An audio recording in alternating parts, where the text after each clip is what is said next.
I met a gypsy. We're probably going to have the best season ever. It is amazing that the moto gods have given us. Think of this bookend. You've got Jet and Hunter Lawrence coming into the class, and you've got Eli Tomac coming off of an injury, not retiring.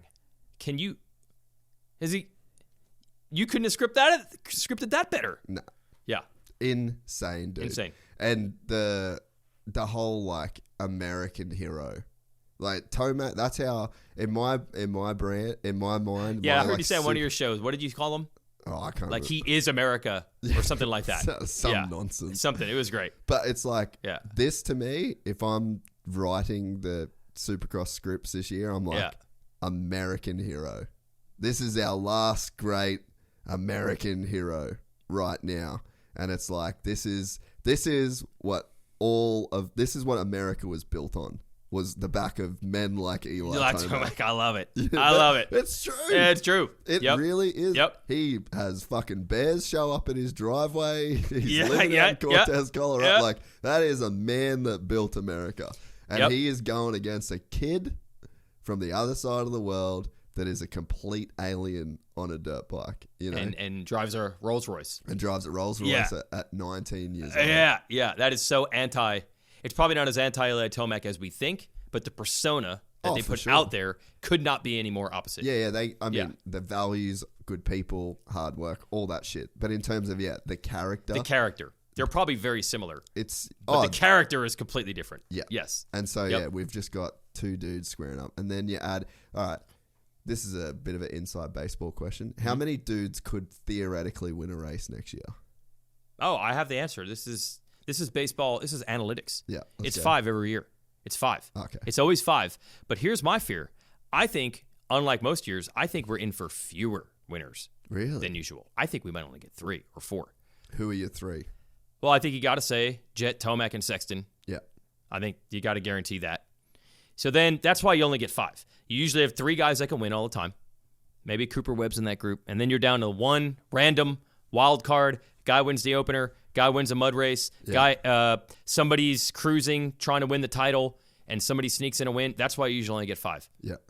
Only 3 multiple winner guys, and then 2 rando races. Yeah. That's why you get 5. But I think this year, with Tomac, Sexton, and Jet, that's a pretty tough group. Pretty gnarly, To beat all 3 of them on any given day, I don't want to take Cooper Webb out.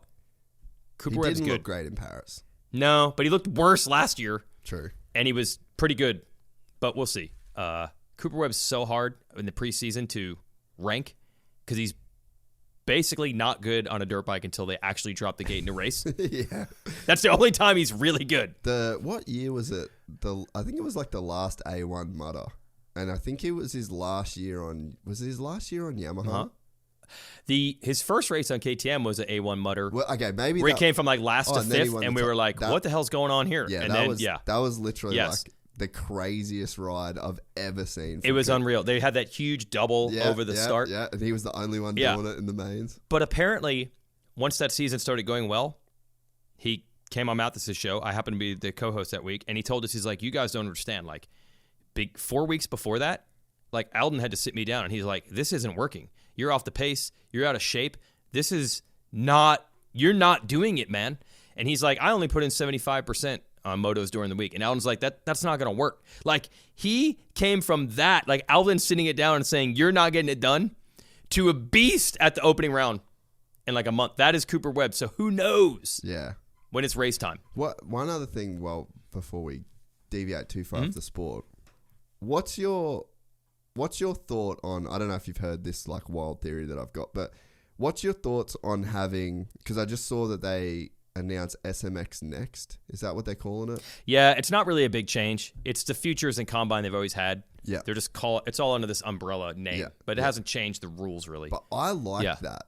Okay. I like a bigger version of that because I'd like to go to a series, and I don't know if this could work. You'd be a better person to ask than me. Mm-hmm.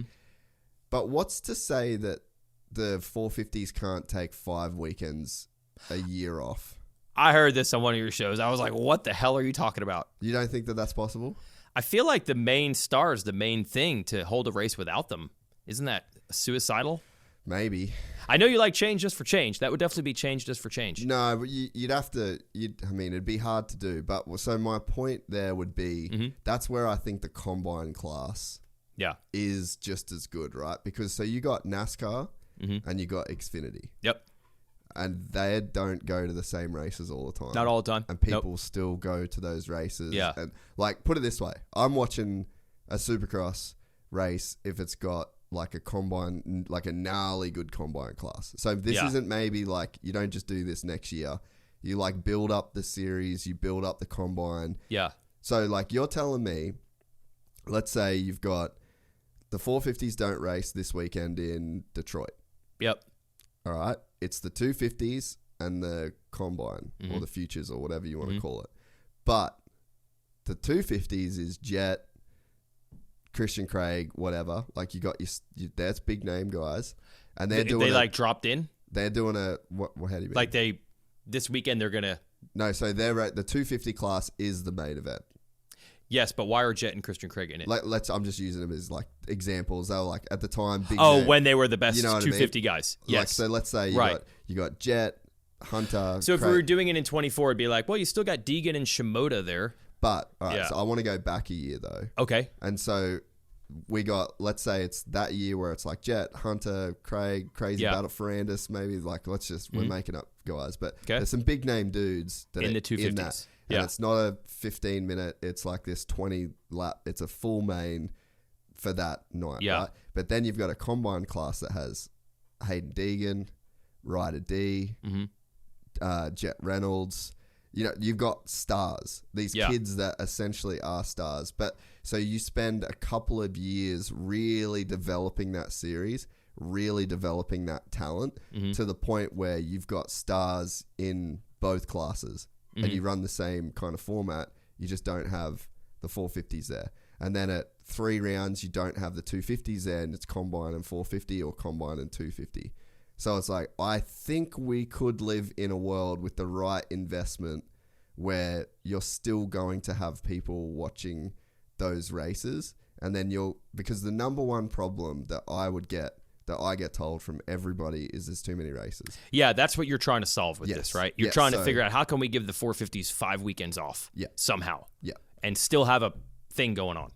Yeah, that's right. Knowing what you're trying to solve, I'm like, that is a crazy thing, so but you have a difficult solution. Yes. Yeah. You expect this solution. This will not be an easy thing to solve. No.